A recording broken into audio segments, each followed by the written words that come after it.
took us separate ways. I'll just tell you a little bit about myself. I graduated medical school in Cairo, Egypt, and I did my internal medicine residency, followed by clinical pathology fellowship. And then I decided that I wanted to teach more, so I did my master's first in histopathology and in biochemistry, and then I went to the United States to do my PhD studies in cell biology and immunology. And after that, I did my postdoctoral training at Temple University, also in Philadelphia, and then at the University of Pennsylvania. And after that, I got my first faculty position at Jefferson Medical College, and that's where I met Dr. Muhammad Mukhtar. At the time, I had a very successful research career, well funded by the National Institutes of Health and many other funding agencies. Dr. Mukhtar, I know that he got his PhD from Drexel University, where I currently work. He got his PhD in 1994. I remember that. He told me that.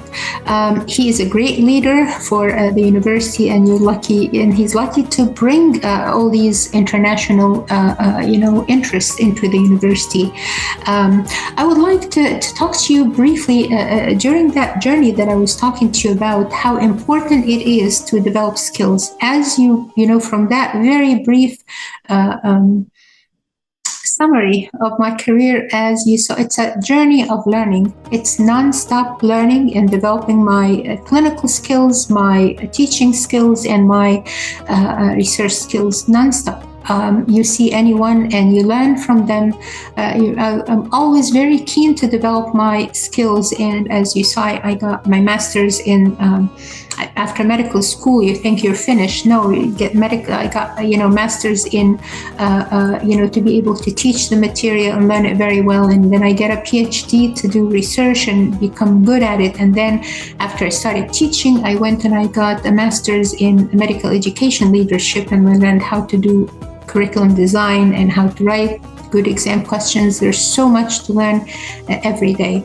My teachers were my best educators. Also, my students were my best educators, because I learned a lot from them. Because when a student asks me a question, I go back and read, because it's important to learn and develop all the time, right? So why am I saying that? And I'm a Muslim woman, as you can imagine. It is an integral part of our religion to become better all the time. The first ayah in the Quran is Iqra. And Iqra does not mean read. It means educate yourself, means learn. And that's how important that learning and continuously educating yourself and working to make yourself better. So important. So Islamic values are so important, and not just educate yourself and learn, it's also to do it to perfection. Allah subhanahu wa ta'ala in the Quran always says that Inna Allah yuhibbul muhsinin. Al-muhsin, the word ihsan is perfection, and so the work is not good enough until it's perfected. And you learn to perfect your job when you're making it, beautifying it and making it perfect for you and for anybody else. You do that because of the knowledge that you develop, and also making it better every day. This is so important because this makes you more competitive in the job market. The Prophet himself, alayhi salatu wasalam, he told us that Inna Allah yuhibbu idha amila ahadukum amalan an yutqina, that Allah loves you if any of you does a job to do it to perfection. So that's what I'm always thinking about, that Allah is watching me and I need to do it, anything that I do. If I'm teaching a class, I need to learn everything that I can. Even if I miss something, I would go back and read about it, and next year I am better at it. And that's really what we do all the time.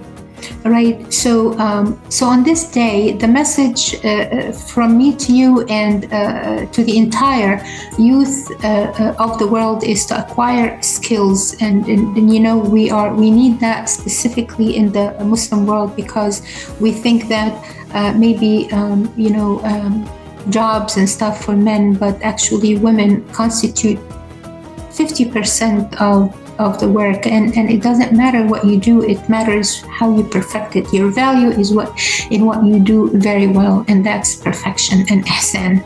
All right, so I shared with you my journey in the United States, and Alhamdulillah, I would never have been able to get to my position as in this position without all the skills that I acquired through the years, and also my education that started back home in Egypt, and also my learning that goes for the past more than 25 or even 30 years. All right, so I am very proud of your university, and with your Dr. Muhammad Mukhtar, your Vice Chancellor. You're very lucky to have him, and I am very happy that I got this chance to talk to you on this great day, and happy World Youth Skills Day for 2022. Thank you guys. Assalamu alaikum.